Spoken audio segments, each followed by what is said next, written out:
करें कि मैंने कंप्यूटर का जब कोर्स किया था तो मैंने इंडियन ऑथर्स की बुक स्टडी की थी। अब यकीन करें इतनी आसान इंग्लिश में लिखा हुआ है। मैंने बाकी किताबें जो पढ़ी इतनी मुश्किल इंग्लिश लिखी हुई थी, बड़ा समझने में मुश्किल होती थी। मैं एफएससी लेवल की बात कर रहा हूँ, जब उस वक्त मैंने सीखा था इसको। क्या नाम था उस बुक का, अगर आपको याद हो? माइक्रोसॉफ्ट का MS ऑफिस के हवाले से उसके ऊपर ही सारा लिखा हुआ था। इंडियन ऑथर था। आप यकीन करें कि मैंने उसको स्टडी किया है और मुझे किसी से पूछने की जरूरत नहीं पेश आई। थोड़ी बहुत गाइडलाइन ली है, उसको स्टडी किया, इंप्लीमेंट किया प्रैक्टिकली और मैं सीख लिया। और ये आप एफएससी नहीं अंकल जी, मेरी एक मिनट मुझे मौका दे। वो हजरत उमर का कानून हम हमारा मुल्क इस्लामी नहीं है। मैं कहता हूँ नहीं, इस्लामिक मुल्क है। साबित कर दे, चले जी साबित, चले नहीं एक मिनट साबित कर दे, इस्लामिक कर दे कागजों में। मेरे टीचर तो मेरे फेवरेट टीचर जो थे जिन्होंने मेरी बेस बनाई है वो वे क्रिश्चियन थे। अच्छा। और आप यकीन करें कि वो मुझे साथ बिठा के चाय पिलाते थे, मैं बड़ी बखुशी पीता था। मैंने एक कप वगैरह भी शेयर हो जाता। और आप यकीन करें कि वो बता रहे थे कि मैंने 7 मरतबा कुरान मजीद पढ़ा हुआ है आपका। किस चीज़ के लिए? जहाद के लिए हम तैयार हैं। अगर हमें इजाजत मिल रही उधर जाने के लिए हम तैयार हैं। नारों से ये इम्पैक्ट पड़ता है, लेकिन हमें पता है कि नारों से कुछ नहीं होगा। इसका मसला जंग ही है, हमें पता जंग होगी तो 4 जंगें भाई पहले भी हो गई हैं ना। टेबल टॉक मेरे ख्याल से सलाहुद्दीन यूपी फिर आएगा। ये बाइक जिस पे आप बैठे हैं, ये बाइक मैंने जो खबर देखी या मैंने थोड़ी रिसर्च की, ये इंडिया में बंद हो चुकी हैं इस तरह की 70 वगैरह बाइक। यहाँ पाकिस्तान में आज इसकी क्या कीमत है? इसमें तकरीबन कम से कम 2 लाख रुपए कीमत है। 2 लाख रुपए की ये बाइक, और 2 लाख में उधर मेरे ख्याल से एक अच्छी जो सी है ना बेहतरीन स्पोर्ट्स बाइक या बेहतरीन आप सेल्फ स्टार्ट बाइक जो है वो 2 लाख में आपको 2 लाख से भी कम कीमत में। आप ईमानदारी से कहते हैं कि ये इस्लामी मुल्क है? हाँ, इसका जवाब दें कि यहाँ पे जो सिस्टम चल रहा है इस्लाम के मुताबिक चल रहा है? नहीं, सिर्फ नाम का ही है, बस सिर्फ नाम का ही है। हम यहूदियों की मसल्लत हैं। अस्सलाम वालेकुम। वालेकुम सलाम। आपका नाम? अतीकुर रहमान। क्या करते हैं? मैं टीचर हूँ। टीचर हैं, ज़बरदस्त। क्या सब्जेक्ट पढ़ाते हैं? मैथमेटिक्स। फिर तो आपके ही रेलिवेंट आज जो हमारा टॉपिक है, 1947 में दोनों ने सफ़र स्टार्ट किया, दोनों आज़ाद हुए, पाकिस्तान इंडिया। आज पोल्स अपार्ट है, मतलब ज़मीन आसमान का फ़र्क है। उनकी इकॉनमी बहुत आगे, उनकी जो बिज़नेस है, पॉलिटिकल स्टेबिलिटी, मतलब हर चीज़ में आलमोस्ट वो बेहतर नज़र आ रहे हैं, पाकिस्तान नहीं। तो इसकी वजह आप क्या समझते हैं? इसकी वजह देखें जी, मल्टीपर्पज़ में है ये। मेजर एक दो मैं वही बताने लगा, कोई एक कुव्वत इसमें इन्वॉल्व नहीं है। इसमें बहुत सारी जो मेन हमारी जो पावर है, जिनके हाथ में सारा मुल्क का निज़ाम है, ये वो सब मिलकर ये सारा ये कर सकते हैं। कुछ अदरवाइज तो वो पावर्स वहाँ पे नहीं। आप जिन भी पावर्स की बात कर रहे हैं, किसी अदारे की लेट्स सपोज बात कर रहे हैं, एस्टेब्लिशमेंट की बात कर रहे हैं, एस्टेब्लिशमेंट भी वहाँ पे, अदारे भी वहाँ पे मौजूद हैं, तो वो क्यों नहीं उस तरीके से कोई ब्लेम करते जी हम इस वजह से नहीं आगे निकल रहे या इस वजह? मैं वही गुजारिश करना चाहूँगा कि हमारे जो इदारे हैं इनकी आपस में कोऑर्डिनेशन नहीं है। तो जो सबसे बेहतर चीज़ होती है वो कोऑर्डिनेशन होती है कि आप कोऑर्डिनेट करके इदारों को साथ लेके चलें, बैलेंस ऑफ पावर हो। जी बैलेंस ऑफ पावर हो, वो चीज़ नहीं है। तो अगर वो चीज़ बैलेंस ऑफ पावर हो जाए तो वो आपका मुल्क जो है इकोनॉमिकली जो है बड़ा बेहतर हो सकता है। ठीक हो। हम डेली बेस पे बहुत से लोगों से बात करते हैं, लेकिन इनसे बात करके एक अलग सी वाइब आ रही है, एक पॉजिटिव वाइब आ रही है। सर मुझे ये बताएं, आपसे मैं मजीद बात करना चाहूँगा, 1-2 मिनट की बात होती है, लेकिन आपकी जो गुफ्तगू सुन के मैं मजीद बात करना चाहूँगा। आप अपने स्टूडेंट्स को क्या पढ़ाते हैं? और टीचर इंडिया के हों या पाकिस्तान के हों, देखिए हम बात इंडिया की कर रहे हैं इसलिए हर चीज़ में थोड़ा सा हम वो लेके आ रहे हैं। वो उन्होंने क्या पढ़ाया कि आज उनका विजन क्लियर है, आज वो फोकस्ड हैं अपने वर्क को लेके, अपने काम को लेके। और हमारे यहाँ पे आज भी कंफ्यूजन चल रही है स्टूडेंट्स में। क्या पढ़ाते हैं आप अपने टीचर्स स्टूडेंट्स को? जी मैं सबसे पहली बात तो ये करना चाहूँगा कि जो बड़ी मेन आज के दौर में जो ना वो बड़ी अहम चीज़ है, तमाम टीचर्स की आपके तवज्जो से मैं पैगाम देना चाहूँगा कि हमने सिर्फ सिलेबस पे फोकस किया हुआ है, जबकि तरबियत पे फोकस नहीं हमारा। हम ट्रेनिंग नहीं कर रहे बच्चों की, तो हम सिर्फ यही पढ़ा रहे हैं जी हमारा सिलेबस पढ़ना है, बच्चों ने सिलेबस पढ़ना है, आपने जॉब करनी है और आपने जॉब भी नहीं मिलती। जी वो एक बात का मैटर है। मैं जब बच्चा जो फ्रेश ज़हन में है, जिसकी हमने तरबियत करनी है, जिसको हमने हैंडल करना है, एक सही इंसान बना के हमने आगे भेजना है उसको एजुकेट करके, तो उसको ज़हन में हम ये बनाते हैं जी आपने जॉब करनी है, प्रोफेशनली उसको ज़हन में लाते हैं कि आपने प्रोफेशनली आपने जो है वो अर्न करना है। जबकि जो एक मेंटल लेवल बच्चे का एक बनाना होता है ना, जिसकी हम तरबियत कहते हैं, जिसमें आपका बहुत सी चीज़ें आ जाती हैं, हमारी अखलाकियात आ जाती है उसमें, हमारे अपना मुआशरे में उठना बैठना सब दोस्तों से मिलना जुलना, डिसिप्लिन आ जाता है। लाइफ में डिसिप्लिन जो है ना वो इसी सूरत में आएगा जब हम अखलाकियात जो है ना उसको भी साथ लेकर चलेंगे। ये स्टूडेंट्स के लिए बड़ी ज़रूरी चीज़ है। सिलेबस के साथ साथ हमारी जो बच्चों की ट्रेनिंग है ना वो बहुत ज़रूरी है। ठीक है, एज ए टीचर स्टूडेंट्स को आप क्या कहते हैं, नेबर्स के साथ, नेबर कंट्रीज़ के साथ रिलेशन कैसे होने चाहिए, खासतौर पर इंडिया के साथ? इंडिया को लेके स्कूलों में क्या पढ़ाया जाता है, यूनिवर्सिटी कॉलेजेस में क्या पढ़ाया जाता है, क्या बताया जाता है बच्चों को? जी, मैं अपना इस हवाले से पॉलिटिकली जो मैटर्स हैं वो तो चले वो पाकिस्तान के जो चलते ही रहते हैं, लेकिन अगर हमारा गवर्नमेंट लेवल पे इंडिया के साथ अगर ताल्लुकात बेहतर किए जाएँ तो उसमें हमारी बहुत सी टेंशन वो ख़त्म हो जाएंगी। अब हमारे जो बच्चे हैं ये इनकी एजुकेशन बेहतर हो सकती है अगर ये कंपटीशन का माहौल पैदा किया जाए कि उनके जो टीचर्स हैं और हमारे टीचर्स माशाल्लाह बड़े काबिल हैं, तो डिफरेंस सिर्फ ये आ जाता है कि उनका जो बच्चों को स्टडी के हवाले से फैसिलिटाइज़ किया हुआ है ना वो ज़्यादा बेहतर मैटर उनका।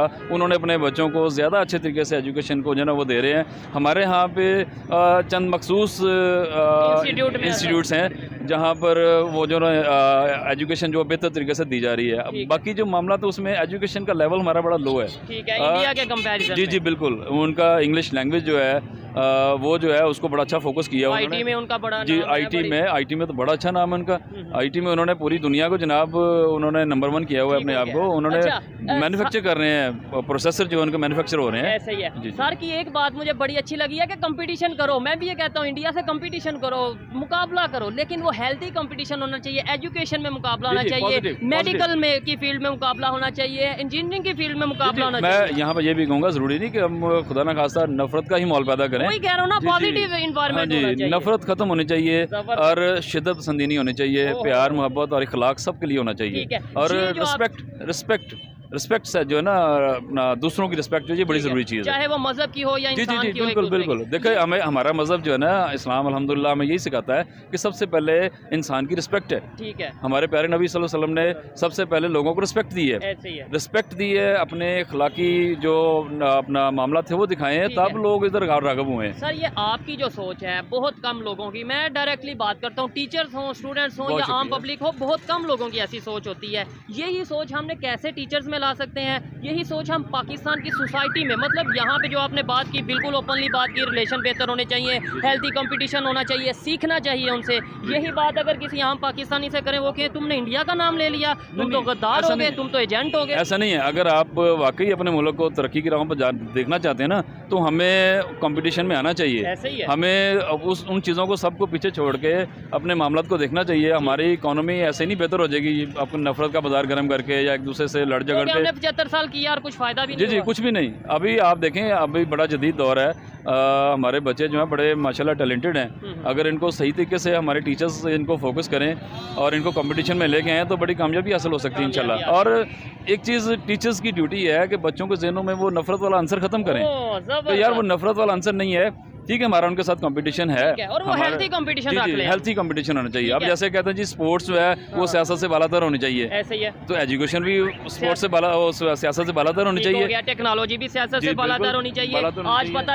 आज पता चला कि भाई इंडिया ने एक मिसाइल लॉन्च किया, यहाँ से स्टूडेंट उठे, यहाँ से प्रोफेसर उठेंगे, हम इससे बड़ा मिसाइल, इससे बेहतर मिसाइल लॉन्च करेंगे। यकीन करें कि मैंने कंप्यूटर का जब कोर्स किया था तो मैंने इंडियन ऑथर्स की बुक स्टडी की थी। अब यकीन करें इतनी आसान इंग्लिश में लिखा हुआ है, मैंने बाकी किताबें जो पढ़ी इतनी मुश्किल इंग्लिश लिखी हुई थी, बड़ा समझने में मुश्किल होती थी। मैं FSC लेवल की बात कर रहा हूँ जब उस वक्त मैंने सीखा था इसको। क्या नाम था उस बुक का अगर आपको याद हो? माइक्रोसॉफ्ट का MS ऑफिस के हवाले से उसके ऊपर ही सारा लिखा हुआ था। इंडियन ऑथर था। आप यकीन करें कि मैंने उसको स्टडी किया है और मुझे किसी से पूछने की जरूरत नहीं पेश आई। थोड़ी बहुत गाइडलाइन ली है, उसको स्टडी किया, इंप्लीमेंट किया प्रैक्टिकली और मैं सीख लिया। और ये आप FSC की बात कर रहे हैं? FSC की बात कर रहा हूं। आज कितना वो डेवलप हो चुकी, तब आपने इंडियन ऑथर्स को पढ़ा, आज वो कितना डेवलप हो चुके होंगे, किस लेवल पे? आप ये देखें उन्होंने बच्चों को इजी इंग्लिश में लिख के दिया हुआ है, ठीक है, कि बच्चों को जो भी पढ़े उसको आसानी से समझ आ जाए। हमारे दुश्मन है जिसे हम पढ़ते भी हैं, जिसे हम ऑनलाइन एजुकेशन भी हासिल करते हैं, ये वो दुश्मन है जिसे हम एजुकेशन लेते हैं लेकिन इधर गली मोहल्लों में आके अपनी दुश्मनी भी दिखाते हैं। उसके बाद ये देखें उसकी क्वालिटी देखें कि किताब की कीमत भी इतनी ज़्यादा नहीं थी। अच्छा, कॉस्ट भी इतनी ज़्यादा नहीं। हमारे इधर प्री नर्सरी या नर्सरी की किताबें जो है वो 600-600 की किताब है, वो 150, 200, 250 की किताब मिल गई हमें। बिल्कुल ऐसे ही है। तो अच्छा, ये असल डिफरेंस है कि बच्चों का नॉलेज जो है ना जो इंक्रीज हो रहा है ना, उन्होंने फैसिलिटाइज किया हुआ है, उनको बुक्स जो है ना वो अच्छे मेयार की दी हुई हैं और समझने वाली आसानी पैदा की हुई है। ठीक है, लास्ट में बस ये बता दें ट्रेड कैसे पॉसिबल हो सकती है, सियासत से बालातर होनी चाहिए ट्रेड भी या नहीं, क्या इसके अंदर भी सियासत लानी चाहिए? बिल्कुल नहीं, सियासत तो सर आनी नहीं चाहिए ना इसमें। आप मजहब देखें में भी ट्रेड, मेरे ख्याल से कोई भी मजहब है उसके साथ ट्रेड। आप सल्लल्लाहु अलैहि वसल्लम ने यहूदियों से भी तजारत की है, ठीक है जी, बल्कि तजारत ही उनसे होती थी, ठीक है। आपने ईमानदारी और अपनी सादक और अमीन होने का सबूत दिया, बल्कि वही मजहब बीच में कश्मीर, बीच में सियासत क्यों ले आते हैं? मैं बताता हूँ, हम तो अल्हम्दुलिल्लाह मानते ही हैं उनको सादक अमीन, लेकिन उन्होंने अपने अमाल से, अपने जो कारोबारी तरीक़ाकार से, दुश्मन से भी, काफिरों से भी मनवाया कि मैं सादक और अमीन हूँ। उन्होंने कहा सादक अमीन, कोई शक नहीं। मैं आज के दौर की बात कर रहा हूँ कि आज हम बात करते हैं इस्लाम की, बात करते हैं मजहब की, लेकिन फिर इम्प्लीमेंट भी नहीं करते। मैं उसी को बेस बना के बात कर रहा हूँ ना, कि हमारे प्यारे नबी सल्लल्लाहु अलैहि वसल्लम ने जो काम किया है उसी को अगर हम देखें तो ये गैर मजहब है ना। गैर मजहब हमने ट्रेड करनी है, ट्रेड से तो मना नहीं किया गया। मजहब हमारा अपनी जगह पे अल्हम्दुलिल्लाह कायम है, मज़हब में कोई कमी बेशी नहीं आती। अगर आप उनसे ट्रेड करते हैं, देखें बहुत सी चीज़ें ऐसी हैं जो हम वहाँ से यहाँ पे लाते हैं, हमें सस्ती पड़ती हैं, और हमारी बहुत सी चीज़ें जो वहाँ पे जाएंगी तो हमें फ़ायदा होता है। और जैसे फॉर एग्जांपल आपका लेदर वहाँ पे बड़ा कामयाब है, और आपका यहाँ से जो नमक वगैरह वहाँ पे जाता है, आप ठीक ठाक ट्रेड कर सकते हैं उनसे। बिल्कुल सेकंडली नॉन मुस्लिम मुस्लिम वाला कंसेप्ट भी यहाँ पे नहीं आता। यहाँ पे 25 करोड़ मुसलमान है अगर, तो वहाँ पे 30-32 करोड़ सुनने में आया मुसलमान, तो नॉन मुस्लिम मुस्लिम वाला भी कंसेप्ट यहाँ पे। मज़हब हमें किसी भी मामले में ना शिद्दत पसंदी सिखाता है, ना नफरत सिखाता है, ये प्यार और मोहब्बत है। ठीक है, लेकिन हम अपने मतलब पे जो हमारा मतलब होता है उस तरह का हम मजहब बना लेते हैं। यही मैं दोबारा बात करना चाहूँगा, यही ट्रेनिंग है जो बच्चों को देनी है शुरू से, स्कूल लेवल से ही, कि आपके ज़हनों में नफरत वाला आंसर नहीं होना चाहिए, आपके ज़हन में शिद्दत पसंदी नहीं होनी चाहिए। इस्लाम एक ऐसा मजहब है जो सबको बर्दाश्त करता है। ठीक है, लेकिन आज के दौर में इस्लामोफोबिया की अगर बात हो रही है तो हमारी हरकतों की वजह से हो रही है। उसमें सबसे पहला लफ्ज़ मैं बोलूँगा, शिद्दत नहीं होनी चाहिए। बिल्कुल, जिसने कलमा पढ़ा ला इलाहा इल्लल्लाह मुहम्मद रसूलुल्लाह, वो इज्जत के काबिल है। बस जिसने नहीं पढ़ा उसको अपनी खलाकियत दिखा के उसको कलमे की तरफ लेके आए, ये चीज़ है। हम यहाँ पर आप सल्लल्लाहु अलैहि वसल्लम ने जो यहूदी थे उनको मस्जिद में बिठाया, खाना खिलाया, प्यार दिया, इखलाक दिया, और वो राग़िब हुए। हम जो उनसे ना क्रिश्चियन के साथ खाना खाते हैं, हिंदुओं जो सिंध में हिंदू कम्युनिटी है उनके साथ क्या हमारा बिहेव होता है, वो बर्तन जो उनसे हम अलग-अलग वो करते हैं। नहीं, ऐसा नहीं। देखें, जो अहले किताब हैं, अगर आपका दिल माने तो आप उनके साथ खाना खा सकते हैं। मेरे टीचर्स हो, मेरे फेवरेट टीचर जो थे, जिन्होंने मेरी बेस बनाई है, वो वे क्रिश्चियन थे। अच्छा। और आप यकीन करें कि वो मुझे साथ बिठा के चाय पिलाते थे, मैं बड़ी बखुशी पीता था।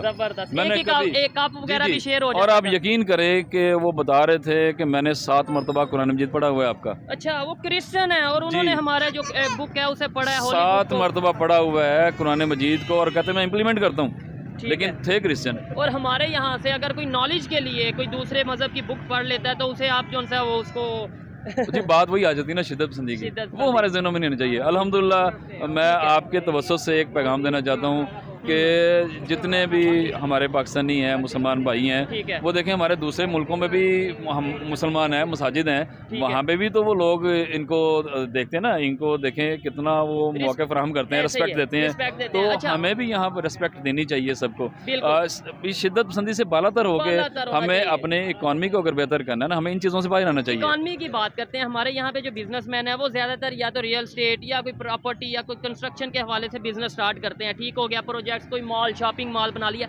जबकि वहाँ पे जो है वो फैक्ट्रीज, वहाँ पे वो इंडस्ट्रीज लगा रहे हैं, वहाँ पे वो मल्टीनेशनल कंपनीज को, इंटरनेशनल कंपनीज को इनवाइट कर रहे हैं कि आप यहाँ पे आएँ और मैन्युफैक्चरिंग करें और यहाँ पे पैसा जो सा गर्दिश में रहे। जी, एक्चुअली पता क्या है, हमारे यहाँ पे बहुत ज़्यादा एक ट्रेंड है कि शॉर्टकट जो है वो ढूंढ रहे हैं। शॉर्टकट से निकल कर हमें आपके वाली बात है कि इंडस्ट्रियल जो है, इंडस्ट्रियलिस्ट जो है उनको दावत देनी चाहिए, उनको यहाँ पे प्रोडक्शन होनी चाहिए, ताकि अगर प्रोडक्शन होगी, इंडस्ट्री लगेगी तो हमारे बच्चों को एम्प्लॉयमेंट मिलेगी, एम्प्लॉयमेंट होगी तो आपके हालात बेहतर होंगे। सारा डेफिनेटली सारा काम जो है ना वो इम्प्लीमेंट होता है ये एम्प्लॉइज़ पे। ठीक हो गया, ऐसे ही। और दूसरे नंबर पे पैसा गर्दिश में रहता है, बजाय एक जगह बाउंड होने के प्रॉपर्टी की सूरत में। जब आप आपके मुल्क की बनी हुई चीज़ हम लोग इस्तेमाल करेंगे, तो उससे ये चीज़ है कि हमारे मुल्क में जो इंडस्ट्री है ना, उनको एक अपना स्टैंडर्ड भी मेंटेन करना चाहिए। ऐसे ही है कि हम लोग कोई चीज़ खरीदते वक्त 10 मरतबा सोचते हैं कि यार ये सही है, ये पाकिस्तानी है, ये लें ना लें, 2 नंबर तो नहीं है, ख़राब तो नहीं है। बहुत सी पाकिस्तानी चीज़ें जो बड़ी ज़बरदस्त बनी हुई हैं, ऐसे ही बनती है, हैं, no doubt। लेकिन इसी चीज़ को इम्प्रूव करने के लिए हमारे जो इंडस्ट्रियलिस्ट हैं उनको चाहिए कि अपनी प्रोडक्ट्स को इतना स्ट्रॉन्ग करें, इतना बेहतर म्यार करें ठीक कि है। हम दूसरी मुल्कों की चीज़ें खरीदने की तब जाए ना। जाए ना। जब आपके मुल्क की चीज़ सेल होगी, आपके मुल्क का पैसा आपके मुल्क में ही रहेगा, रुपीज़ में ही रहेंगे, डॉलर में कन्वर्ट नहीं होंगे। हम डॉलर में खरीद कर रुपीज़ में कन्वर्ट करते हैं तो ठीक वो है। नुकसान होता नुकसान है। तो होता है। हमारी इकॉनमी जो है वो हमारे मुल्क में ही अगर रहेगी, हमारा पैसा हमारा उसी पैसे में खरीदो फरोख्त होगी तो हमारे मुल्क को फ़ायदा होगा। इस चीज़ फायदा का। होगा। अगर बिजनेसमैन इंडिया का हो और ये बिजनेसमैन पाकिस्तान का हो, इसमें बात करें डिफरेंस क्या है? वहाँ पे अंबानी है, वहाँ पे टाटा है, वहाँ पे बड़े ऐसे जो से बड़े बड़े बिजनेस टाइकॉन हैं। यहाँ पे एक हैं, लेकिन टॉप 10 अगर दुनिया की बात करें तो हम शायद टॉप 50 जी, टॉप 10। मैं इसी हवाले से बात करता हूँ। इसमें यह है कि हमारे जो है ना यहाँ पे इंडस्ट्री, एक तो उसको इतना ज़्यादा बैकअप नहीं मिलता, ठीक है। दूसरा उनको इतना ज़्यादा फैसिलिटाइज़ नहीं किया जाता किसी भी लेवल पे। बहुत से इदारे जो हैं वो जो अगर कोई मैन्युफैक्चर है तो उसको तो इतना ज़्यादा टीज़ किया जाता है तो वो पहले 10 मरतबा सोचता है ठीक कि है। मैं मैन्युफैक्चरिंग कैसे करूं। दूसरा ये है कि इंडियन जो इंडस्ट्रियलिस्ट हैं उनको फैसिलिटाइज भी बड़ा किया हुआ है। दूसरा उनका एक बड़ा मेजर रोल है मुल्क की मईशत को बेहतर करने के लिए, और उनकी प्रोडक्ट्स जो हैं वो मुल्क से बाहर भी जाती ऐसे ही हैं। है। मैंने सुना है कि यूके में जो इंडियन जो इलेक्ट्रॉनिक्स है वो बड़ी ज़बरदस्त वहाँ पे इम्प्रूवमेंट, उनकी बड़ी बिल्कुल डिमांड है ऐसे ही उनकी। और हमारे जो है ना ज़्यादा से ज़्यादा डिपेंड करते हैं ज़्यादा से ज़्यादा कि दूसरे मुल्कों से, जैसे चाइना से चीज़ें मंगवा लेते हैं, सस्ती चीज़ें मंगवा के अपना लेबल लगा के उसको महंगा बेच लेते हैं। यानी हमारे यहाँ पे बिजनेस टाइकॉन है, जो इंडस्ट्रियलिस्ट हैं, वो इस चीज़ पे फोकस करते हैं कि बाहर से कोई हमें- पार्ट्स लेके जी, आए, जी, जी। यहाँ पे थोड़ी बहुत असेंबलिंग बिल्कुल। करें और उससे हम बिजनेस उससे का नाम थोड़ा बहुत दें, अपना जबकि मार्केट वहाँ लेके। पे मैन्युफैक्चरिंग हो रही है। जी, वो मैन्युफैक्चरिंग करते हैं। और देखें उनकी जो बेहतरीन गाड़ियाँ हैं उनके मुल्क में, हमारे मुल्क में अगर 22-30 लाख की गाड़ी है ठीक तो है। उनके मुल्क में 8-10 लाख की गाड़ी है। बिल्कुल ऐसे ही तो शहरी से सेम, कम हो। जी बिल्कुल ऐसे ही है, ठीक है। क्योंकि सेम वही उनका इंजन है, वही उनकी कैपेसिटी है। हाँ, हाँ। तो यहाँ पर क्यों नहीं हो सकता? ये बाइक जिस पे आप बैठे हैं, ये बाइक मैंने जो खबर देखी या मैंने थोड़ी रिसर्च की, ये इंडिया में बंद हो चुकी हैं इस तरह की 70 वगैरह बाइक। यहाँ पाकिस्तान में आज इसकी क्या कीमत है? इसमें तकरीबन कम से कम 2 लाख रुपए कीमत है 2 इसकी। लाख रुपए की ये बाइक, और 2 लाख में उधर मेरे ख्याल से एक अच्छी जो सी है ना स्पोर्ट, बेहतरीन स्पोर्ट्स बाइक या बेहतरीन आप सेल्फ स्टार्ट बाइक जो है वो 2 लाख में आपको 2 लाख से भी कम कीमत में मिल जाती ठीक है। है। अच्छा लगा बात करके, लेकिन ये सब चीज़ें तभी होंगी जब हमारा विजन, हमारी पब्लिक हो या हमारी गवर्नमेंट हो, टीचर्स हो या स्टूडेंट्स हो, विजन क्लियर होगा पाकिस्तान को लेके, तभी ये सब कुछ होगा। आइए मजीद किसी से बात मैं करते हैं। जी एक चीज़ पैगाम देना चाहूँगा आपके दोस्तों जी, से कि अगर हम वाकई तरक्की करना चाहते हैं, अगर हम वाकई अपनी इकॉनमी को बेहतर करना चाहते हैं, तो मैं ये सब पाकिस्तानियों को मैसेज देता हूँ कि जहाँ जहाँ आपकी ज़िम्मेदारी है, जो आप ज़िम्मेदारी आपके ऊपर है, रिस्पॉन्सिबिलिटी है, उसको पूरा करें। बजाय गवर्नमेंट को ब्लेम करने के। गवर्नमेंट को ब्लेम करने के या किसी को ब्लेम करने के, मैं अपनी ज़िम्मेदारी पूरी करूँ। जबरदस्त। जो मेरे ज़िम्मे जो चीज़ है, मैं अपना उसको मुकम्मल तौर पर अपना पूरी ईमानदारी के साथ अगर आप उसको टीचर मुकम्मल हैं, करूँ। ईमानदारी से पढ़ाएं और सच पढ़ाएं, जी, अच्छा बिल्कुल। पढ़ाएं। मैं जो जिम्मेदारी मेरे ऊपर है, अल्हम्दुलिल्लाह मैं अपनी जिम्मेदारी पूरी निभा रहा ठीक हूँ। और है। मैं दूसरों से भी यही तवक्को करूँगा कि आप भी अपनी अपनी जिम्मेदारी पूरी करें। हम दूसरों को ठीक नहीं कर सकते, अपनी ज़ात को ठीक करें, दूसरे खुद ही ठीक हो खुद जाएंगे। को ठीक करेंगे, दूसरे खुद ठीक हो जाएंगे। आइए किसी और से बात करते हैं। शुक्रिया। ये काम अदारों का नहीं है जो आप कह रहे हैं कि हम जाते रहे या हमारी जमात तंजीम जाती रही? अगर हम जैसे लोगों को अदारों में लाया जाएगा ना, हाँ, I am a bachelor in mathematics, ठीक है ना, अगर हमें लाया जाएगा अदारों में, हम अदारों को चेंज करेंगे, ठीक है ना। हम पहली बात है वसूल पसंद नहीं है, ठीक है ना। अंग्रेज क्यों कामयाब है, वसूल पसंद है, तो वो हम वसूल अदारों पसंद में नहीं तो आपने है। ऐसे तो नहीं आ जाना कि मुझे उससे नहीं, मोहब्बत है, नहीं। कश्मीर से मोहब्बत है, अदारे में आ जाएगा। आपने तो टेस्ट पास करने हैं, टेस्ट आर्मी का टेस्ट पास करें या जी कोई जी भी। करना है, लेकिन नारों से ये होगा कि उनको पता होगा कि हम तैयार हैं। हम अगर हमें इजाज़त मिलती है उधर जाने के लिए, हम फिर तैयार हैं जी। जहाद के लिए हम तैयार हैं। किस चीज़ के लिए तैयार हैं? जहाद के लिए हम तैयार हैं। अगर हमें इजाज़त मिलती है उधर जाने के लिए, हम तैयार हैं। नारों से ये इम्पैक्ट पड़ता है, लेकिन हमें पता है कि नारों से कुछ नहीं होगा। इसका मसला जंग ही है, हमें पता है जंग होगी तो फिर 4 कुछ नहीं जंगें मिलेगा। भाई पहले भी हो गई हैं ना। दोबारा टेबल टॉक होगी, मेरे ख्याल से सलाहुद्दीन यूपी फिर आएगा तो फिर काम बनेगा, ठीक है ना। अच्छा मैं देखें, इनकी बात है ये कि कश्मीर का मसला पाकिस्तान की पॉलिसी के मुताबिक हल नहीं हो सकता। ठीक है। एक बात मैं छोटी सी बात करता हूँ, इनको सामने रख के बात करता हूँ। मैं कहता हूँ ये जो मुल्क है हमारा, अल्लाह ताला ने हमें नेमत बख्शी है ना, पाकिस्तान। जी जी जी। पाकिस्तान का मतलब क्या? ला इलाहा इल्लल्लाह। ठीक बात है, आप ईमानदारी से कहते हैं कि ये इस्लामी मुल्क है। हाँ, इसका जवाब दें कि यहाँ पे जो सिस्टम चल रहा है इस्लाम के मुताबिक चल रहा है। नहीं, सिर्फ नाम का ही है, बस सिर्फ नाम का ही है। हम यहूदियों की मसलत हैं, हाँ, तो जो वो कहते हैं यही तो हमें कह रहे हैं। देखें, मेरी बात सुने, बुनियादी तौर पर आज तमाम कानून जो हैं वो अंग्रेज़ के बनाए हुए हैं। ठीक है। अंग्रेज़ ने 4 सूबे बना के दिए इनको, वो चल रहे हैं, कानून भी उसी का चल रहा है। और ये अदारे कहाँ हैं? मेरा आपसे एक सवाल है कि जो हज़रत उमर फारूक ने कानून बनाए थे वो आपको याद है? वो उन पे अमल करके आप मुझसे बड़े हैं, ठीक है ना? वो हम क्यों नहीं अमल कर रहे? यार पीछे क्यों चले जाते हैं? नहीं अंकल जी, मेरी बात सुने, मेरी 1 मिनट मुझे मौका दे। वो हजरत उमर का कानून हम हमारा मुल्क इस्लामी नहीं है, मैं कहता हूँ। नहीं, इस्लामिक मुल्क है, निजाम साबित कर दे। चले जी साबित, चले चले। नहीं, एक मिनट साबित कर दे, इस्लामी कर दे। कागजों में, अल्फाजों में इस्लामी है, इस्लामी है, कागजों में, जबान में, अल्फाज हम में बिल्कुल आज़ाद हैं। ये भी तसर जो है ना गलत है कि हम आप आजाद हैं, आप आजाद हैं। हाँ जी आज़ाद हैं तो घूम रहे हैं। वो खुदा के लिए आप आजाद इसका हैं। मतलब जो इमरान खान साहब कहते हैं आपकी कि नस्लों ये इमरान खान साहब कह रहे हैं आपको कि हम वो मियाँ का गुलाम है।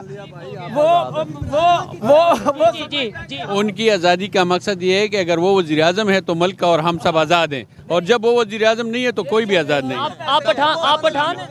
जी मैं तो आप पठान। तो इमरान खान साहब के मैं इंतहाई में पहले उसके साथ था, लेकिन जब उसको मैं जान गया हूँ ना तो अब मुकम्मल मुखालिफ हो गया हूँ। हाँ बिल्कुल। यही चीज़ है जो पब्लिक का ओपिनियन है। लेकिन जी भाई बात सुने, खान साहब की जो पॉलिसी है ना वो यहूदी एजेंडा है और कुछ भी नहीं है। ये आप भी पठान है? हम भी पठान हैं। हम आज पहली दफा मेरे साथ ऐसा हो रहा है, नहीं तो अदरवाइज मेरी बात सुने 13 साल 9 साल से वो केपी में हुकूमत कर रहे हैं। हम केपी से हैं। क्या हालत है केपी की? कल जो है हमारे सेक्रेटरी से एक लेटर जारी हुआ है कि प्रोजेक्ट मुलाजमीन के लिए सैलरी के पैसे नहीं है। तो जब वो एक नंबर है, वो दयानतदार है, तो केपी में क्यों तरक्की नहीं की है? जलसे किधर से हो जाते हैं? जलसे ये सिर्फ एंटरटेनमेंट है और कुछ भी नहीं है। होते हैं देखें, हर कुछ नहीं है, नाच गाना है जलसों में। कौंसल में उसके जो खड़े हैं जो मेम्बरान, वो यूनियन कौंसल में से 200 भी ले आए तो पूरे लाहौर में ऐसे कैसे है? तमाशा है, सिर्फ एंटरटेनमेंट के लिए लोग आते हैं। डेली बेस पे आपकी पॉलिसी से हम बहुत अच्छी तरह वाकिफ हैं, क्योंकि बहुत तंग केपीके में उसने 9 साल हुकूमत की है। अभी यकीन जाने केपीके में जाए ना, वो हालत केपीके की है कि पिछले 70 सालों से केपीके इतना ख्वार नहीं हुआ जितना खान की हुकूमत में हुआ। जितनी करप्शन ये इन्होंने आजकल आप ये पता करेंगे सुबह में से कौन सा सुबह ज्यादा मकरूज है? ठीक है, खान साहब की वजह से केपीके ज्यादा मकरूज है। जी देखें मुल्क का हल क्या है। जी। देखें जी जी भाई सुने ये बात, एक मिनट आपको मैं IMF से भी निजात दिलाने की बात बताता हूँ। जी बताएं, बिल्कुल बताएं। ठीक है, आप मुझे बताएं कि अवाम के पास घरों में डेड इन्वेस्टमेंट गोल्ड पड़ी है, ठीक है, कितने का होगा? हर एक 200-400 अरब डॉलर का या हज़ारों अरब डॉलर का? बताएं। बिल्कुल बहुत ज्यादा होगा, लेकिन ट्रस्ट नहीं ना कोई करता। आप अपने घर का गोल्ड देंगे? आप अपने घर का गोल्ड? ये तरीकाकार होना चाहिए। अगर किसी के पास ये तरीकाकार है तो ठीक है। मेरे पास एक तरीका है गोल्ड के साथ करेंसी अटैच करने का। ये मीडिया के सामने मैं पूरे पाकिस्तान में हर इकोनॉमिस्ट जितने वजीर खजाना आए हैं किसी से भी पूछ लें, मैं चैलेंज करता हूं कि गोल्ड के साथ करेंसी अटैच करने का किसी के पास तरीका नहीं है। कैसे वो तरीका बताएं थोड़ा। नहीं, मैं वो तरीका मेरे पास ये गोल्ड पॉलिसी है। गोल्ड पॉलिसी के थ्रू अवाम घरों में से डेड इन्वेस्टमेंट गोल्ड घरों में ले आएंगे, बैंकों में जमा। वो भी गोल्ड के थ्रू करेंगे इंपोर्ट एक्सपोर्ट? यार गोल्ड क्या है? डॉलर है। IMF मेरी बात सुने, आप रुपया छाप के दें, आपको IMF ले लेगी? बताएं। अच्छा, अवाम के पास रुपया दे के गोल्ड लिया, अवाम को रुपया छाप के दे गोल्ड ले लेगी? दे देगी। रुपया लेके गोल्ड दे देगी। अच्छा, तो IMF को अब यार IMF को गोल्ड उठा के दे दें, वो ले लेगा कि नहीं? कर्जा उतर जाएगा। ओ यार, इसके सिवा मेरा चैलेंज है, कोई हल नहीं है। ये 6 माह में पाकिस्तान इमरान खान 4 साल की हुकूमत कह के कहते हैं हमें हुकूमत करनी पता ही। मुझे इमरान खान का इशारा हुआ था ख्वाब में, मैंने महमूद शीह से आपका बोल लें, उसको कहा था कि इमरान खान वजीर आज़म बनेगा, वो बन गए। मैंने कहा वजीर आज़म बन जाएंगे लेकिन उनसे हुकूमत नहीं चलनी। ये कुछ कहना मैं आपसे एक सवाल कर, आप लोगों से सवाल करते हैं। देखें, खान साहब ने KP और पंजाब की असम्बली क्यों तहलील की? क्यों तोड़ी? वो इसलिए तोड़ी कि हम मैं इलेक्शन करवा लेंगे। ठीक है, किस लिए? जनरल इलेक्शन जब हो नहीं रहे, अभी वो फिर क्यों धरने दे रहा है कि दोबारा इलेक्शन करें? अगर इस इलेक्शन से देखें, अगर पाकिस्तान की मैशियत का इस KPK की और ये पंजाब की असम्बली तोड़ने से मैशियत पे कितना असर पड़ा है? ये बात है, असर जाहिर बात है। ये अभी जब दोबारा इलेक्शन होगा कितना नुकसान होगा? ये पाकिस्तान की मैशियत का होगा, ये मेरा और आपका होगा, खान साहब का नहीं होगा। हमारे पास पैसे ही नहीं। वो तो कहता है मैं वजीर आजम बनूंगा तो ठीक है, अगर नहीं बनूंगा तो मुल्क गुलाम है। अच्छा लगा बात करके। मैं तो ये मैसेज छोड़ूंगा चीफ जस्टिस के लिए भी, सुप्रीम कोर्ट के लिए, कि अपने फैसले पर नज़रसानी करके ये दोनों जमातों का देखें। वो अगस्त में कह रहे हैं, अगस्त का अनाउंसमेंट कर दें।